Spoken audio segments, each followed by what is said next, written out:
Shalom Bapak Ibu Saudara. Shalom. Haleluya, mengucap syukur untuk siang hari ini di mana Tuhan boleh kumpulkan kita di tempat ini dengan kesehatan, dengan kekuatan, dan dengan wajah yang berseri. Amin. Berikan senyum kepada kanan kirimu, katakan Shalom. Shalom. Oke, sama-sama kita mau bangkit berdiri, kita mau memuji Tuhan, kita mau menyatakan ajarku berdiam dekat di hati.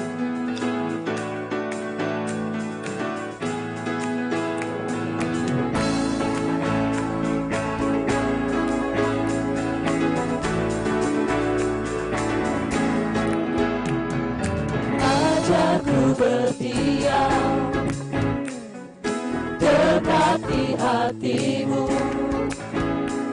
Di saat ku berpaling, temukan cintamu. Di sana kau menanti, ku bawaku lagi, bersekutu dalam damai yang sejati.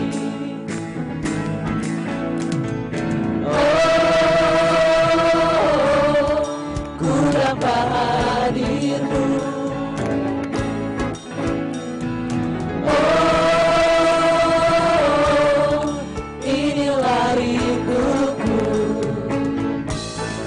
hidupku hanyalah untukmu, segenap hatiku kagum akan kebaikanmu. Dan nafasku menceritakan kasih-Mu, ajarku berdiam dekat di hati-Mu.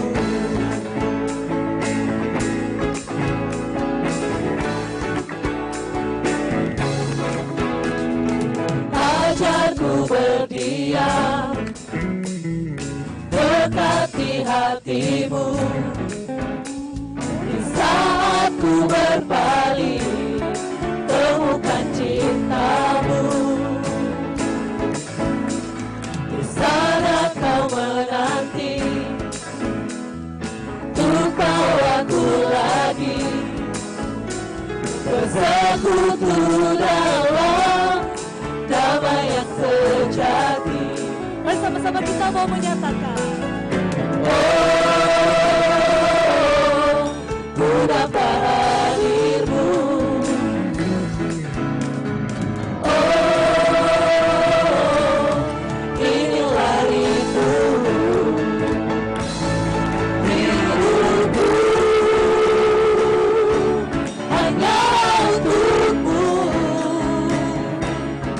segenap hatiku kagum akan kebaikan-Mu. Dan nafasku menceritakan kasih-Mu, ajarku berdiam dekat di hati-Mu. Hidupku, hidupku hanya untuk-Mu, segenap hatiku, segenap hatiku kagum akan kebaikan-Mu. Dan nafasku menceritakan kasih-Mu, ajarku berdiam dekat di hati-Mu. Oh, oh, ajarku berdiam dekat di hati-Mu. Ajarku berdiam dekat di hati-Mu.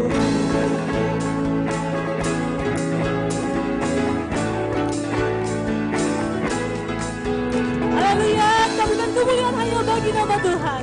Pada siang hari ini kita mau menyerukan nama Tuhan, amin. Amin. Nama Tuhan, nama yang besar dan berkuasa atas hidup kita. Haleluya, kabulkan kemuliaan hanya bagi nama Tuhan.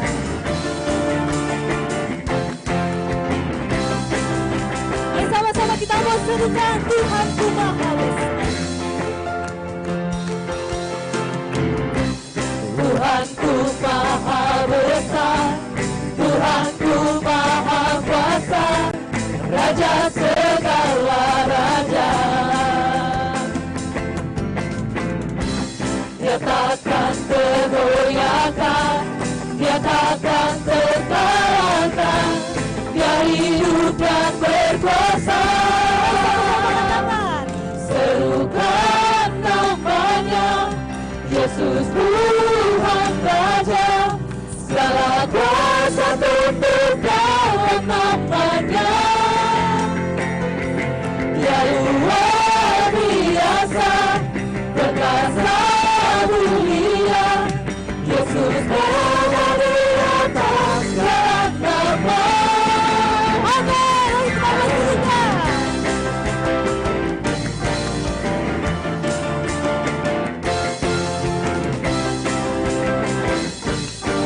Mari kita mau menyatakan lebih lagi, katakan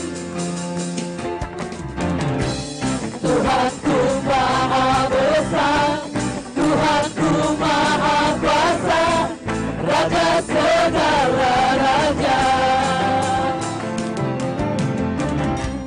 Dia takkan tergoyahkan, Dia takkan terkalahkan, Dia hidup dan berkuasa. Serukan namanya, Yesus Tuhan Raja, segala kuasa tunduk dalam namanya.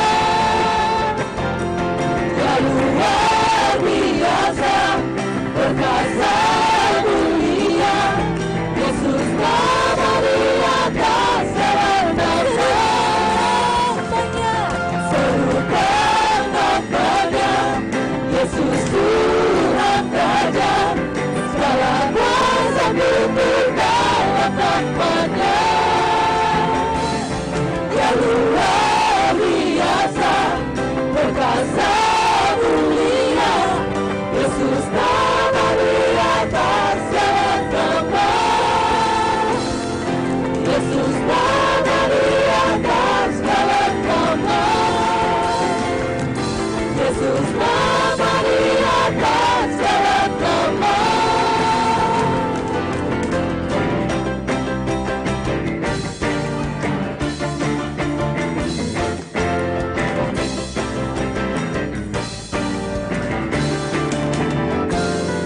haleluya. Silakan duduk kembali Bapak Ibu Saudara. Mari sama-sama kita mau siapkan hati kita pada sore hari ini. Kita percaya bahwa tidak ada yang mustahil bagi Tuhan. Amin. Amin. Haleluya.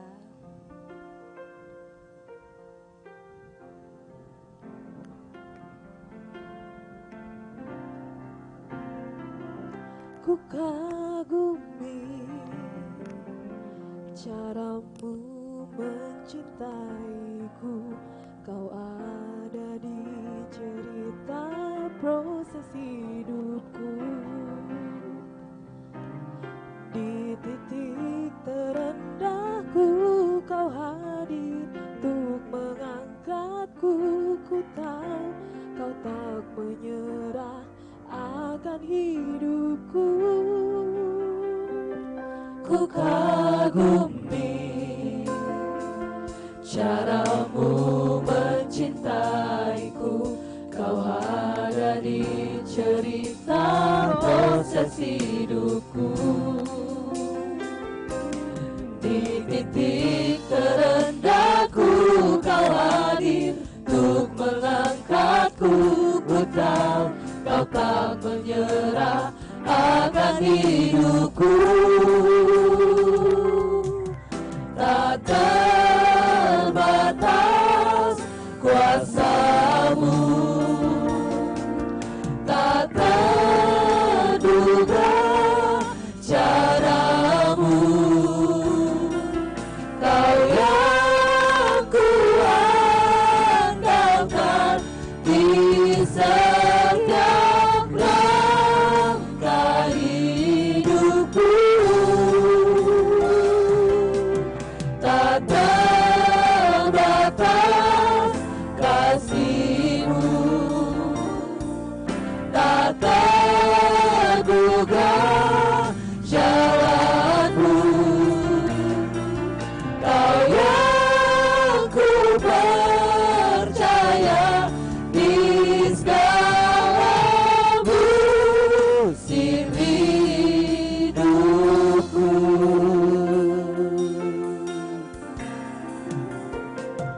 ku kagumi caramu mencintaiku. Kau ada di cerita proses hidupku. Di titik terendahku kau hadir untuk mengangkatku. Ku tahu kau tak menyerah akan hidupku. Tak terbatas kuasamu, tak terduga caramu. Kau yang kuandalkan di setiap langkah hidupku. Tak terbatas kasih-Mu, tak terduga caramu. Kau yang ku percaya di segala musim hidupku. Caramu mengangkatku, caramu mengubah hatiku, caramu menuntutku. Tak terbatas di dalam hidupku. Caramu mengangkatku, caramu mengubah hatiku, caramu menuntutku. Tak terbatas di dalam hidupku. Tak terbatas kuasamu, tak terduga caramu. Kau yang kuandalkan di setiap langkah hidupku. Tak terbatas kasih-Mu, tak terduga caramu. Kau yang ku percaya di segala musim hidupku. Kau yang ku percaya di segala musim hidupku. Kau yang ku percaya di segala musim hidupku.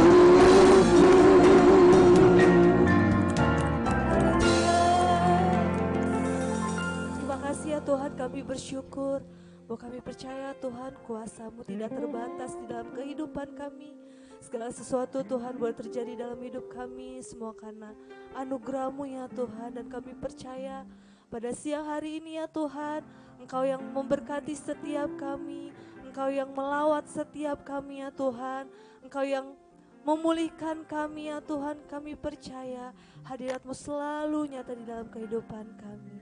Tuhan, kami telah siap untuk mendengarkan firman-Mu pada siang hari ini.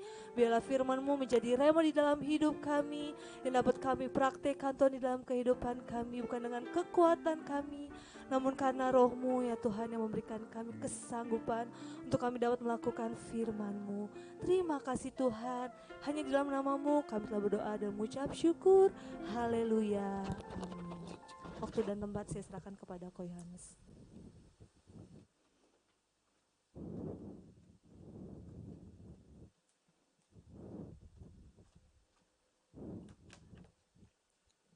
Shalom saudara.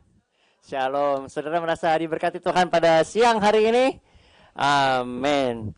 Ya saudara, siang hari ini kita akan membahas firman Tuhan yang berjudulkan The Beauty of the Small Things, atau keindahan dari hal yang kecil, atau dari awal yang kecil, atau the small beginnings. Nah, kita akan melihat saudara firman Tuhan di Lukas yang ke-16 ayat yang ke-10 ini untuk mengawali, dan setelah itu kita akan membahas lebih jauh bagaimana kita akan mengaplikasikannya dalam kehidupan kita. Di Lukas 16 ayat yang ke-10 firman Tuhan berkata seperti ini. Barang siapa setia dalam perkara-perkara kecil, ia setia juga dalam perkara-perkara yang besar. Barang siapa tidak benar dalam perkara-perkara kecil, ia tidak benar juga dalam perkara-perkara besar. Jadi firman Tuhan di sini menegaskan bagaimana permulaan segala sesuatu adalah dimulai dari perkara yang kecil. Tuhan di sini menyatakan kalau orang itu setia dalam perkara yang kecil, maka Tuhan itu akan memberikan perkara yang lebih besar. Ada sebuah firman Tuhan ketika Tuhan Yesus itu menyatakan sebuah perumpamaan, saudara. Tuhan Yesus memberikan talenta kepada setiap orang itu menurut kemampuan mereka.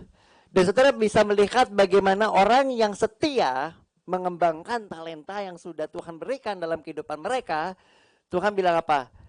Hamba yang setia. Tuhan menyediakan berkat atau menyediakan reward. Nah, di sini saudara, kita mau melihat bagaimana cara orang memandang sesuatu itu akan menghasilkan apa yang akan dia kerjakan. Ketika orang itu memandang sebuah perkara yang kecil, sebuah permulaan itu, dan mereka itu mau memandang itu sebagai sebuah yang bisa menghasilkan sesuatu yang besar, atau Tuhan bisa menggunakannya untuk segala sesuatu yang perkara-perkara yang besar, maka dia akan menyikapinya dengan serius dan dengan setia. Tetapi kalau orang itu memandang hanya segala perkara yang kecil dan dia tidak mau mengusahakannya, maka dia tidak akan mendapatkan hasil. Kita akan melihat saudara bagaimana Tuhan ini menggunakan sesuatu yang kecil yang istilahnya nggak dipandang oleh manusia, tetapi Tuhan bisa menggunakan untuk perkara yang besar. Di dalam kitab Keluaran yang keempat, saudara, kita akan baca Keluaran yang keempat. Ini cerita bagaimana Tuhan ini membawa bangsa Israel keluar dari tanah Mesir. Nah, kita akan lihat di sini. Saya akan bacakan dari ayat yang ke-1, saudara. Lalu salut Musa, bagaimana jika mereka tidak percaya kepadaku dan tidak mendengarkan perkataanku, melainkan berkata, Tuhan tidak menampakkan diri kepadamu. Ini waktu itu Tuhan itu kan berfirman kepada Musa kalau Musa itu harus memimpin bangsa Israel keluar dari tanah Mesir ke tanah perjanjian yang Tuhan itu sudah janjikan kepada nenek moyang mereka. Tetapi di sini Musa ini nggak percaya diri, saudara, nggak pede. Dia bilang, bagaimana jika mereka tidak percaya kepadaku dan tidak mendengarkan perkataanku, melainkan berkata Tuhan tidak menampakkan diri kepadamu. Ayat kedua, berfirmanlah Tuhan kepadanya, apakah yang ada di tanganmu? Jawab Musa apa, saudara? Tongkat. Kalau saudara lihat, apa sih fungsi tongkat biasanya, saudara, dalam kehidupan kita? Apa, saudara, fungsi tongkat? Untuk menopang. Iya, kalau misalnya orang udah nggak memiliki kekuatan untuk berdiri, dia menggunakan tongkat untuk menopang. Kalau orang yang memiliki gangguan penglihatan, dia menggunakan tongkat untuk apa? Iya, jadi dia tahu di depannya masih ada jalan atau udah nggak ada jalan, begitu ya, saudara. Terus apalagi, saudara? Bisa juga untuk membela diri, benar nggak, saudara? Nah, kalau di sini kita bisa melihat tongkat ini sesuatu yang bukan sesuatu yang istilahnya wah gitu kan. Kenapa? Karena semua orang bisa punya. Benar nggak, saudara? Saudara bisa buat tongkat. Tongkat itu dari apa? Dari kayu. Benar kan? Itu bukan sesuatu yang wah. Tetapi kita mau melihat di sini bagaimana Tuhan ini menjadikan sesuatu yang tidak berharga, yang kurang berharga itu menjadi sesuatu yang dahsyat. Di firman Tuhan dikatakan seperti ini di ayat ketiga. Firman Tuhan, lemparkanlah itu ke tanah, dan seketika dilemparkannya ke tanah, maka tongkat itu menjadi apa, saudara? Ular, sehingga Musa lari meninggalkannya. Tetapi firman Tuhan berkata kepada Musa, ulurkanlah tanganmu dan peganglah ekornya. Maka Musa mengulurkan tangannya dan ditangkapnya ular itu, lalu menjadi apa saudara? Tongkat di tangannya. Tongkat yang biasa saudara, yang dia pakai sehari-hari, yang bagi dia nggak ada memiliki sesuatu arti yang berharga atau arti yang spesial. Tetapi Tuhan bisa pakai untuk mengadakan mujizat.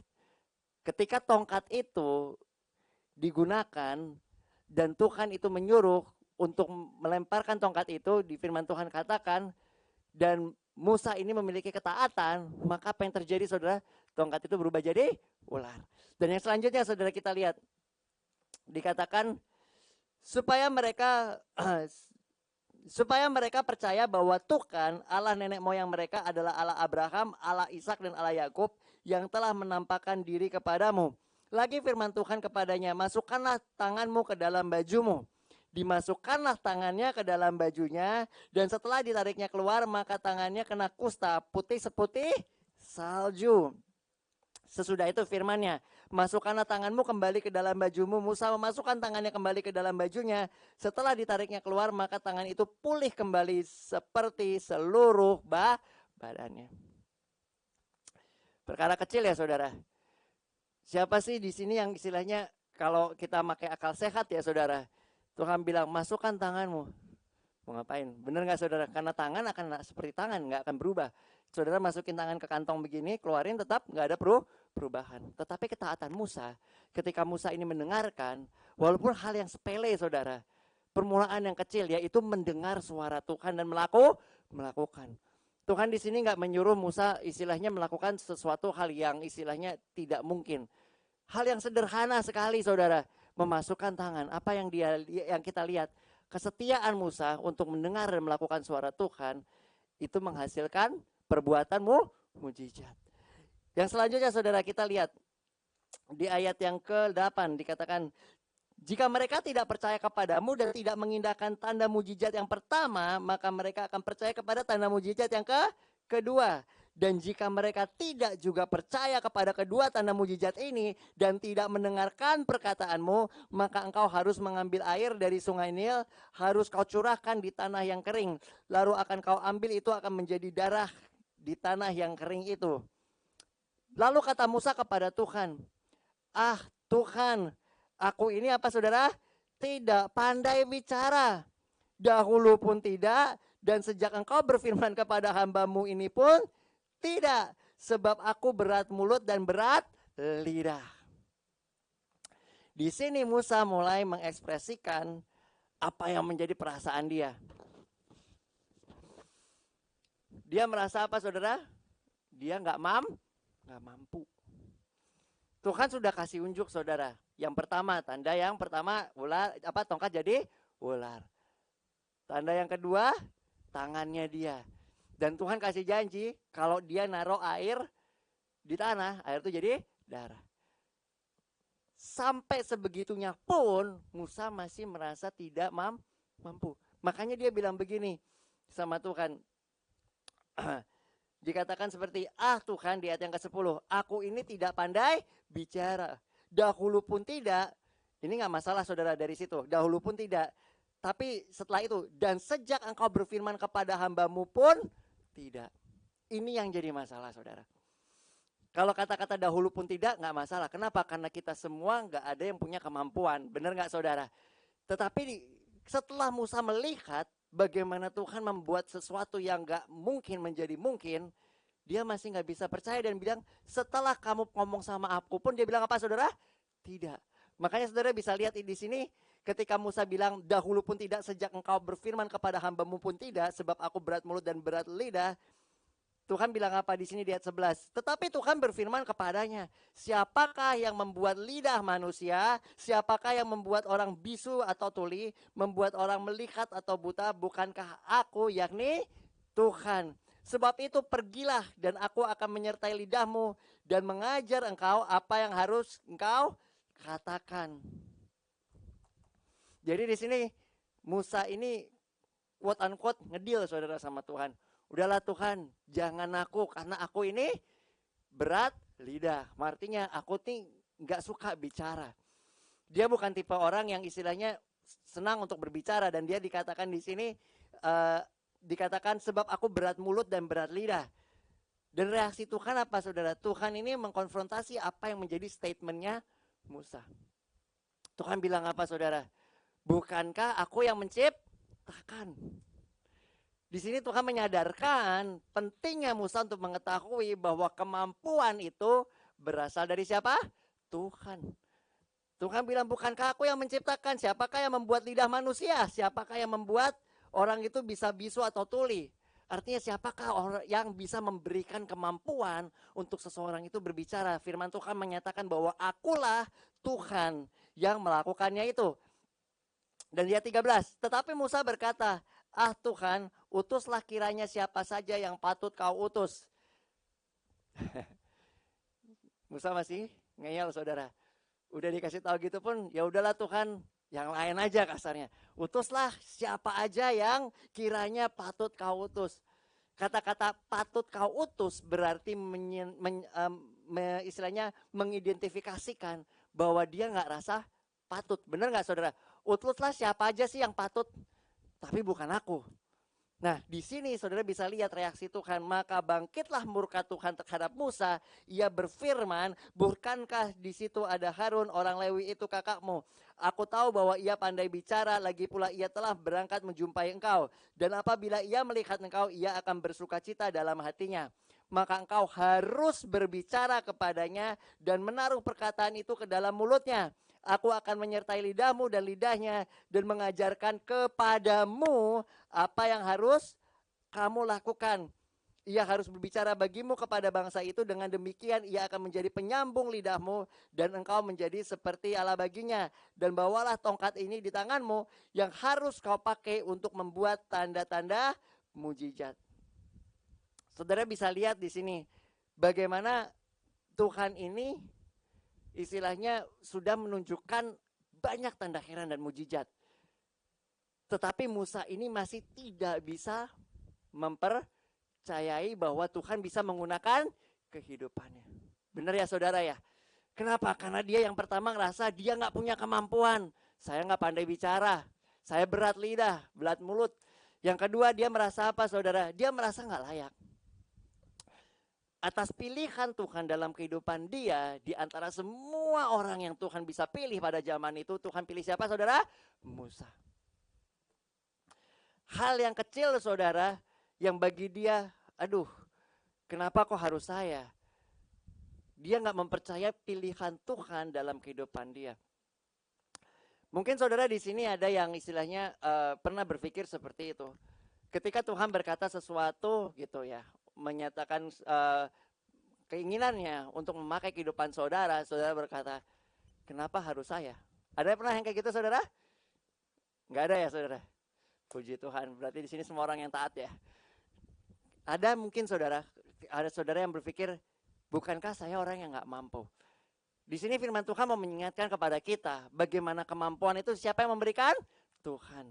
Ketika kita memiliki ketaatan kepada Tuhan, maka Tuhan itu yang akan mengerjakan perbuatannya melalui kehidupan kita. Ada hal yang menarik kalau saudara lihat di ayat yang terakhir ini, firman Tuhan menyatakan, engkau biarlah dia akan menjadi penyambung lidahmu. Benar gak saudara? Tetapi engkau harus mengatakannya. Kata-kata ini saudara, ini mau menunjukkan bahwa Musa masih memiliki responsibility, artinya tanggung jawab. Walaupun ada Harun, tetap dia harus berbicara. Di sini saudara kita bisa melihat bahwa Tuhan menyatakan, firman Tuhan di sini menyatakan, aku akan menyertai lidahmu dan lidahnya. Lidah ini merupakan sebuah perkara kecil. Benar gak saudara?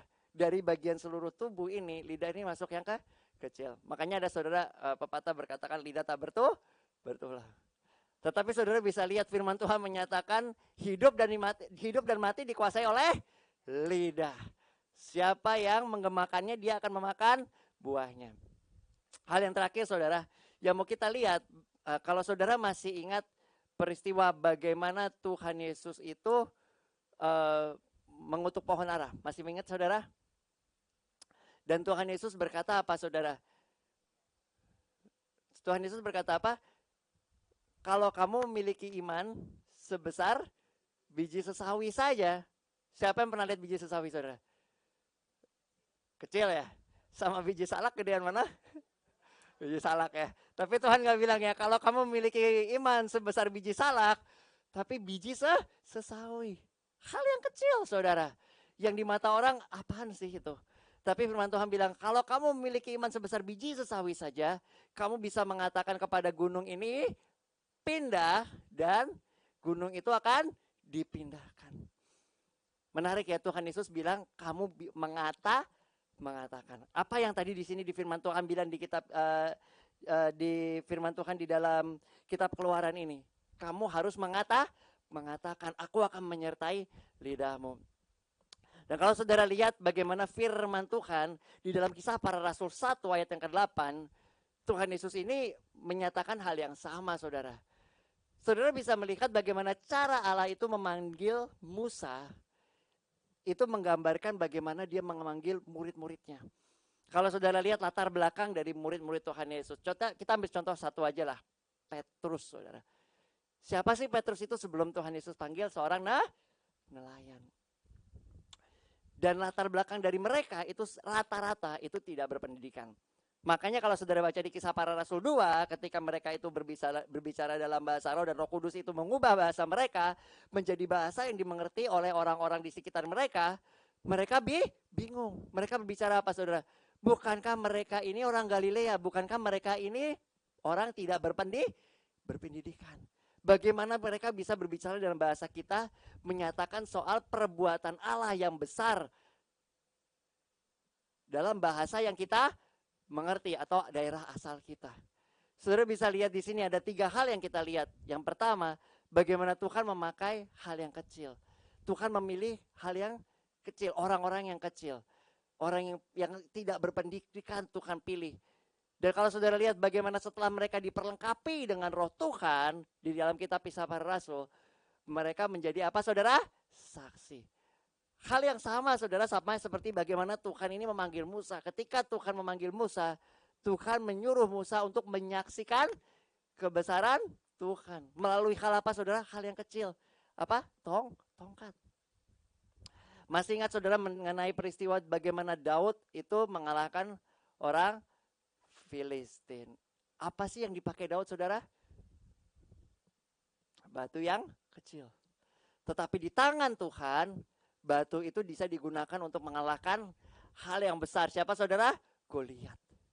Apa, saudara, yang menjadi hal yang kita anggap kecil dalam kehidupan kita? Mungkin saudara menganggap bahwa kemampuan saudara itu enggak seberapa. Kayak Musa. Aku cuma bisa segini aja. Benar ya, saudara? Ketika Tuhan merindukan saudara untuk melayani Tuhan di bidang manapun yang Tuhan berikan saudara itu kemampuan, saudara bilang, ya kan saya cuma bisa share. Apa sih artinya? Tetapi di mata Tuhan, hal yang kecil, ketika kita mau setia terhadap Tuhan, maka Tuhan itu bisa menggunakannya untuk perkara yang besar. Dalam kehidupan kita, saudara, ketika kita mau, saudara, untuk memiliki karakternya Kristus, yaitu setia, kita mau setia dalam yang perkara yang kecil, maka firman Tuhan menyatakan bahwa kita juga akan setia dalam perkara yang besar. Seperti yang firman Tuhan katakan di dalam kitab Lukas yang kitab Lukas 16 ayat 10. Barang siapa setia dalam perkara-perkara kecil, ia juga setia dalam perkara-perkara besar. Dan kalau saudara lihat Tuhan Yesus memberikan perumpamaan ketika orang itu mengembangkan talenta, mereka setia terhadap perkara yang kecil dan mengembangkannya, maka firman Tuhan menyatakan, masuklah kamu dalam kerajaan yang telah disediakan oleh Bapakku sebelum dunia dijadikan. Kalau kita mau, saudara, dalam kehidupan kita menyadari permulaan yang kecil itu bisa menghasilkan sesuatu yang besar. Hal yang kecil yang ada dalam tangan kita atau dalam kehidupan kita, Tuhan bisa pakai untuk mengadakan perkara yang besar. Maka Tuhan itu akan menjadikan apa yang tidak mungkin menjadi mungkin. Amin, saudara. Amin. Saya undang saudara untuk bangkit berdiri, kita akan menyembah Tuhan. Kita melihat bahwa Allah kita adalah Allah yang besar. Amin, saudara. Yang memberikan janji yang besar dalam kehidupan kita. Kita akan menyanyikan lagu Besar Allahku. Kami bersyukur Tuhan bahwa Engkau adalah Allah yang besar. Engkau yang memakai kami Tuhan. Karena Engkau yang memampukan kami Tuhan. Engkau yang memakai perkara yang kecil Tuhan. Sama seperti Engkau memakai Musa Tuhan. Engkau dapat memakai kami Tuhan. Sama seperti Engkau memakai Daud Tuhan. Untuk mengalahkan Goliat. Engkau dapat memakai kehidupan kami Tuhan. Untuk menyatakan kemuliaan-Mu ya Tuhan. Karena Engkau adalah Allah yang besar. Besar Allahku, nyanyikan besar Allahku, selamanya besar dan ajaib Tuhanku. besar Allahku. Besar Allahku, nyanyikan besar Allahku, selamanya besar dan ajaib Tuhanku.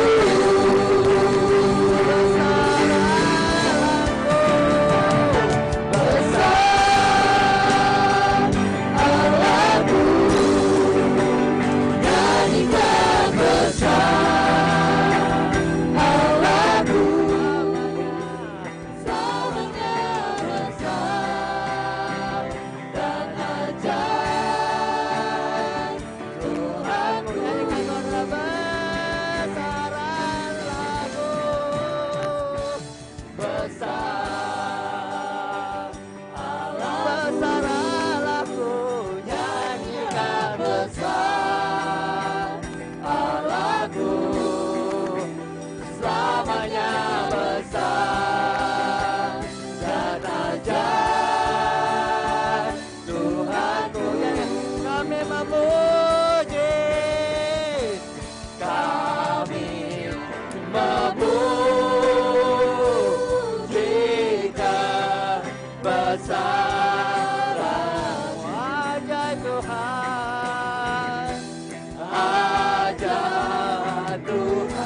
Kami bersyukur Tuhan karena kebesaran-Mu melingkupi setiap kami ya Tuhan. Karena Kau menjadikan Tuhan segala perkara yang kecil Tuhan menjadi dahsyat Tuhan. Karena Kau adalah Allah yang besar. Dan kami mengucap syukur Tuhan bahwa Kau yang menyatakan kemuliaan-Mu dalam kehidupan kami. Supaya kehidupan kami bisa memancarkan cahaya terang-Mu Tuhan. Karena Kau adalah terang dunia. Dan Kau menjadikan kami menjadi terang-Mu Tuhan. Supaya semua dunia dapat melihat Tuhan bahwa Kau adalah Allah yang hidup. Allah yang sama dulu, sekarang, sampai selama-lamanya. Terima kasih Tuhan, di dalam nama Tuhan Yesus kami berdoa dan mengucap syukur. Haleluya. Amin.